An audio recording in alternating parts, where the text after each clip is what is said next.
बताऊं भाइयों और बहनों या बच्चों, हम बहुत सारे फिल्म देखते हैं। जब फिल्म सब लोग देखते हैं ना, देखने के टाइम पर हम कभी कभी हीरो और हीरोइन का प्रवेश एक अजीब टाइप का से करते थे और उसको हम देखते थे, है ना।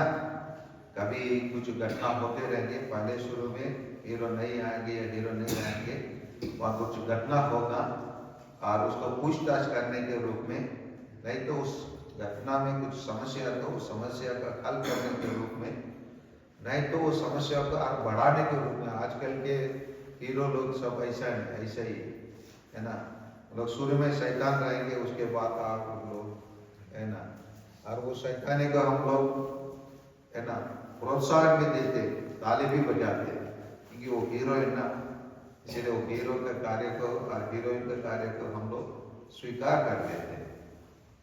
लेकिन हम आज के सुसमाचार में, संत यूहन्ना के सुसमाचार के अनुसार प्रभु यीशु का प्रवेश, एंट्री को हम देखते हैं। कैसे? कौन सा घटना के द्वारा? काना विवाह के घटना के द्वारा। और वहां प्रभु यीशु काना विवाह में वो कार्य को देख, शायद वो एक कोने में बैठकर क्या हो रहा है, कैसे चल रहा है, ये तो अपने शिष्यों से, क्योंकि वो अपने शिष्य के साथ गया, वो बताता होगा अपना भविष्य योजना। अरे मेरे भाइयों, आज के बाद हम लोग इस प्रकार जीवन जीना नहीं है, इसी प्रकार कुछ बताते होंगे। लेकिन वहां एक स्त्री वहां जहां गए थे, वहां उस समूह विवाह में अचानक कुछ समस्या आ गई। वहां बहुत सारे लोग रहे होंगे, केवल एक ही स्त्री उधर गए होंगे क्या शादी में? नहीं, बहुत सारे लोग गए होंगे। और के सुसमाचार 2:3 को पढ़िए। अंकुरी समाप्त हो जाने पर, अंकुरी समाप्त हो जाने पर ईसा की माता ने उनसे कहा, ईसा की माता ने उनसे कहा, उन लोगों के पास अंगूरी नहीं रह गई। उन लोगों के पास अंकुरी नहीं रह गई। देखना, समस्या कहीं और हो रहा है। वो तो केवल एक इनवाइटी के रूप में, बुलाया गया व्यक्ति के रूप में वहां गए हैं शादी में, लेकिन वहां पर वो जो समस्या हुआ, उसको माता मरियम को जिंदे के कारण बना।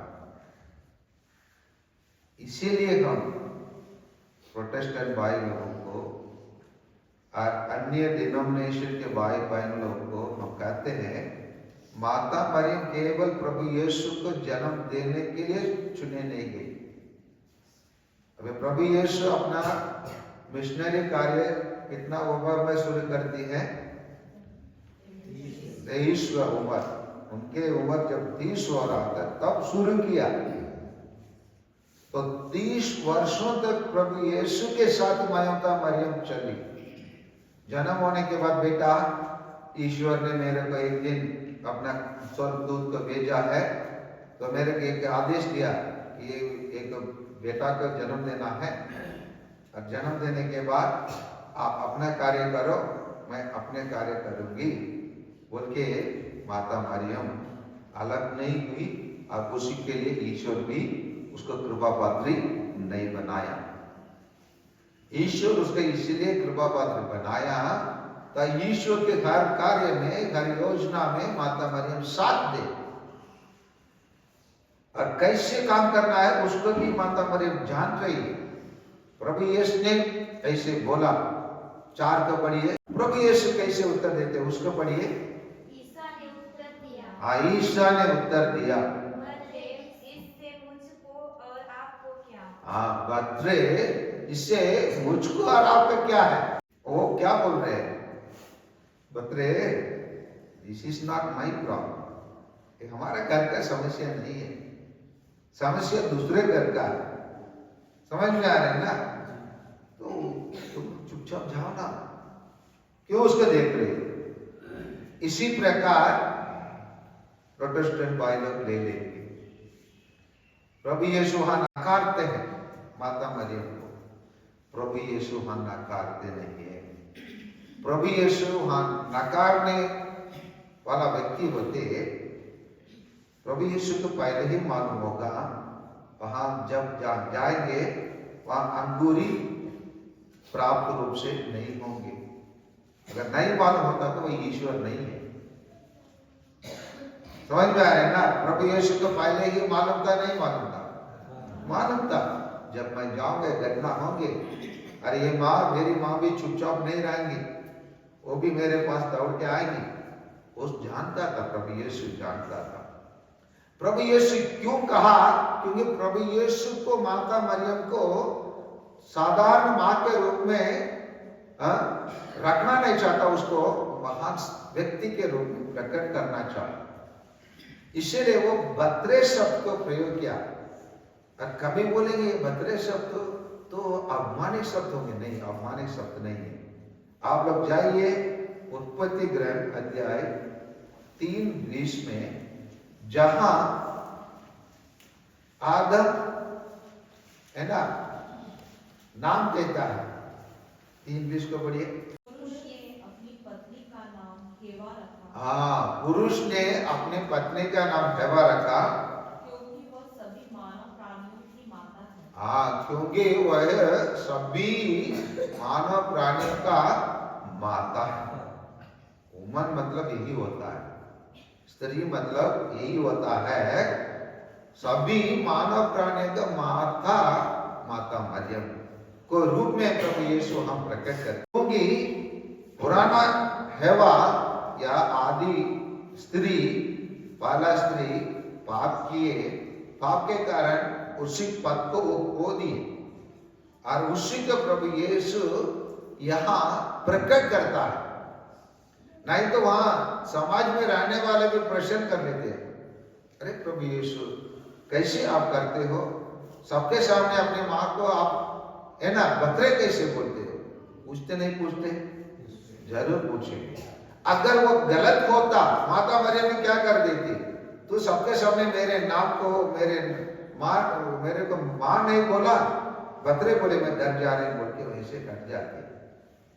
प्रभु यीशु ऐसे उत्तर देने के बाद भी माता मरियम क्या करती है? 5 को पढ़िए।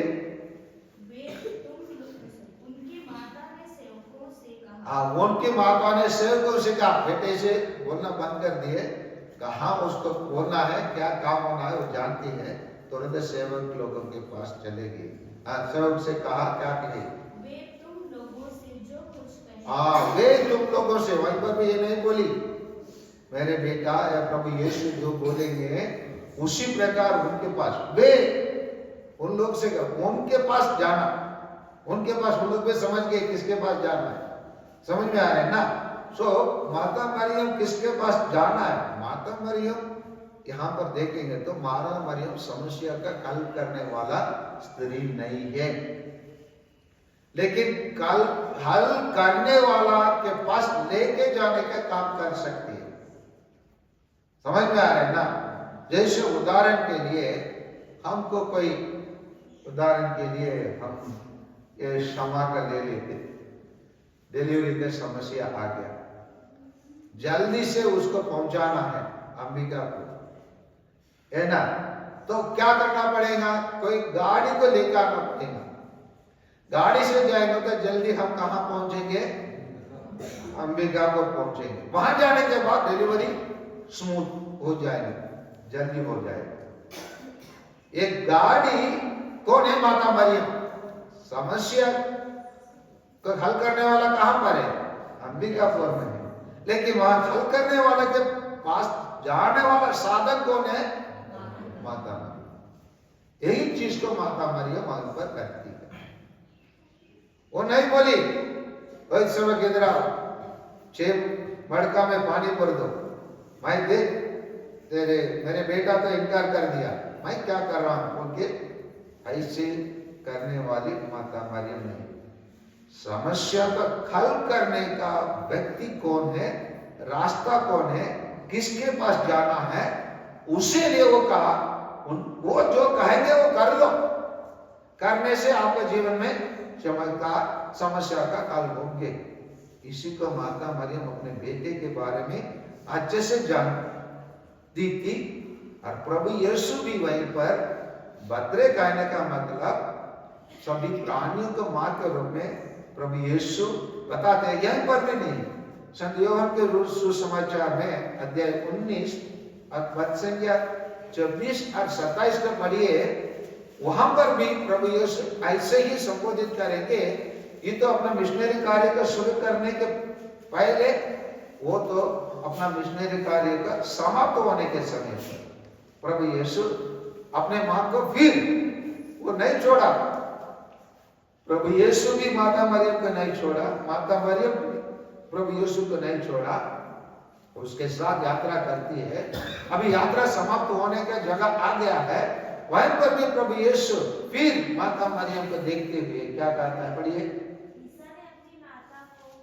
ईसा ने अपनी माता को, अपने माता और जिस शिष्य को प्यार करते वहीं पर खड़ा हो रहते हुए अपने शिष्यों को देखा। उन्होंने अपने माता से कहा, बतरे ये आपका पुत्र है। समझ में आ रहे ना? इसी प्रकार प्रभु यीशु आदान प्रदान करते हैं। माता मरियम और प्रभु यीशु के बीच में बहुत सारा आदान प्रदान होता है।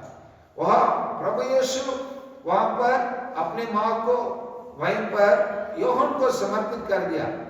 अगर माता मरियम वहीं पर उसी बात पर दुखित हुई होती, क्या बोल देती, बेटा आप तो महान है, उस महान के स्थान पर एक छोटे चेला को आपने बेटे के रूप में, मेरा बेटे के रूप में आप देखे जा रहे हैं क्या बोलकर गुनगुना कर सकती थी। नहीं तो उसको, उसके बात को उसका इनकार कर सकती थी, है ना? लेकिन माता मरियम ऐसे नहीं थी। वहां पर प्रभु यीशु से क्या कहा, मटकों में पानी भर दो। मटकों में पानी भर दो। सेवकों ने उन्हें लबालब भर दिया। वो लोग लबालब भर दिए। फिर ईसा ने उनसे कहा, ईसा ने उनसे कहा, अब निकाल कर भोज के प्रबंधक के पास ले जाओ। अभी निकाल कर प्रभु के पास, है ना, ले जाओ। जो शादी का प्रबंध किया है ना, जो मास्टर होता है ना, उनके पास ले जाओ और वहां जाकर वो बाकी घटना को हम जानते हैं। ये घटना हमको क्या बताता है? प्रभु यीशु अपने आप को प्रकट करते हैं, अपने आप को आदम के रूप में प्रकट करते हैं और अपने माँ को वो नया हेवा के रूप में प्रकट करते हैं और अपने आप को नया आदम के रूप में प्रकट करते हैं। तो इसलिए यहाँ पर हम प्रभु यीशु को असली रूप रंग को भी देखने के लिए मिलता है और माता मरियम का असली रूप रंग को भी हमको देखने के लिए मिलता है। जैसे हम उसी घटना को हम देखते हैं, प्रभु यीशु साधारण पानी को, है ना, ये उसको दाखरस के रूप में बदल देते हैं। उसी प्रकार जब माता मरियम हम सबों को प्रभु यीशु के पास लेके जाएंगे, हम वास्तव में पानी के रूप में या अमूल्य के रूप में, समझ में है ना, और ज्यादा कीमत के रूप में हम डाल सकते हैं, लेकिन बहुत कीमत के रूप में, प्रशेष रूप में और बहुत मूल्यवान के रूप में ईश्वर हमको बदल सकता है अपने जीवन में। हम कभी भी हम अपने आप को कम मत समझिए, क्योंकि हमारा कमियों को दूर करने वाला ईश्वर हमारे बीच में है। इसी चीज को हमको जानना है। प्रभु यीशु हमारे जीवन को बदल सकता है। इसीलिए वो गाना गाते हैं ना हम लोग, जब से प्यारा यीशु हमारे जीवन में आया, गा सकते हैं उसको दो लय। यीशु आया, मेरा जीवन बदल बदल गया।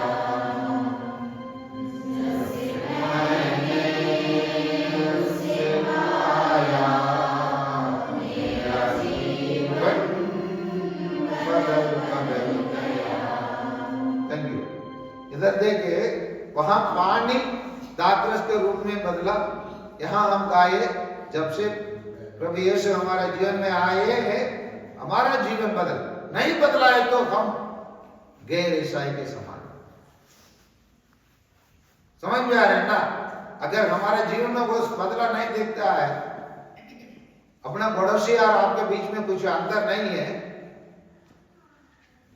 फिर हम ईसाई बन के जीवन जीने के लिए कोई मतलब ही नहीं। जरूर हमारे जीवन में बहुत अंतर है, बहुत अंतर है। मैं पिछले सप्ताह हमारे स्कूल का वार्षिक खेल उत्सव के लिए शॉपिंग के लिए गया।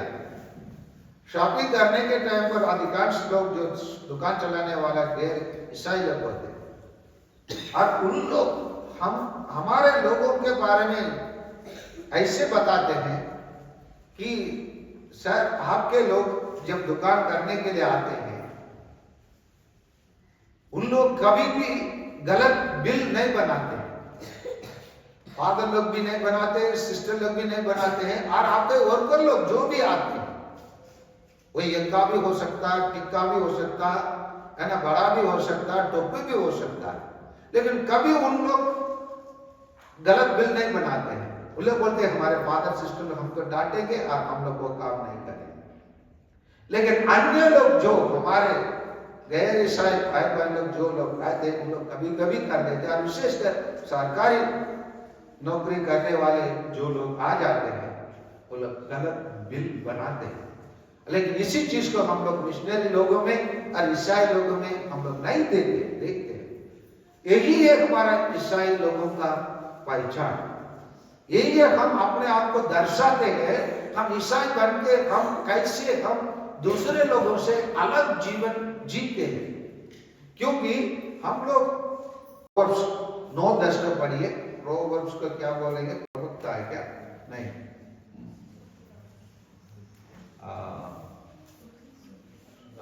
सुखी ग्रंथ बोलेंगे। सुक्ति ग्रंथ 9:10 को पढ़िए। Proverbs, book of proverbs. प्रज्ञा का मूल स्रोत प्रभु पर श्रद्धा है। हाँ, प्रभु का मूल स्रोत प्रभु पर श्रद्धा है। इंग्लिश में यही है, the fear of the Lord is the beginning of wisdom. क्यों हम लोग गलत बिल नहीं बनाते हैं? क्योंकि हम ईश्वर से डरते नहीं हैं। समझ में आ रहा है ना? ईश्वर से नहीं डरते, इसीलिए हम कभी भी गलत बिल नहीं बनाते। और क्यों दूसरे लोग गलत बिल बना देते हैं? क्योंकि डरते नहीं है, क्योंकि उनका ईश्वर, इस डर उनके बीच में, जिसको भी वो सब ईश्वर नहीं है, पहले वो बात अलग है ना? लोग जिसका भी नाम लेके वो लोग ईश्वर कहते, वो लोग सब ईश्वर नहीं है ना? लेकिन वो अगर मान ले तो उनको ईश्वर भी मान ले तो उनसे डरते नहीं है। और इसी कारण से क्यों हमारे देश में कुछ लोग निर्डर राजनीतिक लोग बेईमानी क्यों करते हैं? क्योंकि उनके ईश्वर का कोई डर नहीं। समझ में आ रही है ना? निर्डर होने के कारण उन लोग कुछ भी गलतियों को करने में उन लोग अपना साहस दिखा देते हैं, क्योंकि उन लोग ईश्वर का संतान नहीं है, और इसीलिए उन लोग गलती हो। इसीलिए प्रभु यीशु का प्रकट और माता मरियम का प्रकट को हम आज ही सुसमाचार में देखते हैं। हम लोग कैसे कार्य करते हैं, कैसे बदल देते हैं। हम लोग को पानी को बदल देते हैं, और पानी को दातरस के रूप में बदल सकते हैं। और प्रभु यीशु जब से हमारे जीवन में आया, हमारा जीवन बदल जाता है, हमको नया जीवन मिल जाता है। और इसी को दर्शाने के लिए हम लोग सब ईसाई बने। हम केवल दुनिया में एक बनकर एक व्यक्ति दूसरों के समान जीने के लिए हम ईसाई नहीं है। हम लोग दूसरों के समस्याओं को पहचानना और दूसरों को समस्याओं को हल करना, माता मरियम जैसे हम लोग कदम उठाना, और उस समस्या को प्रभु यीशु के पास लेके आना, प्रभु यीशु उसी को अपने तरीका से हल करना है। इसी चीज को हम प्रभु यीशु का आज के यूहन्ना के सुसमाचार के अनुसार प्रभु यीशु को प्रवेश को हम देखते हैं। समझ में आ रहे हैं ना? प्रभु यीशु का प्रवेश क्या कर देता है? वहां का वातावरण को पूर्ण रूप से बदल देता है। ऐसा बदलने के लिए मुख्य कारण कौन रहा? माता मरियम का नाम। इसीलिए माता मरियम हमारा जीवन में जब से वो ईश्वर की कृपा पात्री के रूप में चुनी गई, उसी दिन से आज तक मानव जाति से जुड़ी रही। प्रभु यीशु मरने के बाद वो घर रो के विलाप करते हुए वो नासरत वापस जा सकती थी, लेकिन वो नहीं गई, शिष्यों के साथ रह गई। प्रेरित चरित्र यही बताता है, माँ ईश्वर की माँ भी उनके साथ रही और उनके साथ प्रार्थना में लगे रहे। तो उसी प्रकार माता मरियम अभी भी हमारे साथ रहती है, हमारी समस्याओं को सुनने के लिए तैयार है।